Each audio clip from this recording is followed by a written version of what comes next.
आम्ही हिंदू धर्माच्या विरोधात आहोत। हिंदू धर्म आम्हाला मान्य नाही। एवढंच नव्हे तर आम्ही आमचं हिंदुत्व आता मातोश्रीवरून समुद्रात फेकून दिलंय, अशा प्रकारची घोषणा उद्धव ठाकरे यांनी करायलाच हवी असं आमचं म्हणणं आहे। त्याचं कारण एक आहे की पंतप्रधानांनी गणपतीची आरती केली, यांच्या पोटात गोळा आला। गणपतीला एखाद्या भाविक भक्तांनी सोन्याचा मुकुट घातला, यांच्या पोटात गोळा येतो।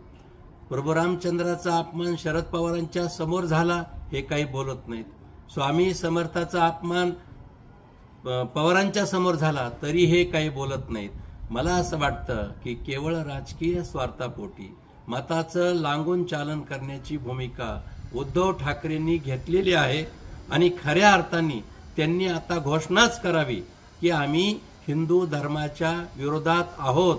आता आमचं हिंदुत्व राहिलं नाही, आम्ही हिंदुत्व फेकून दिलंय।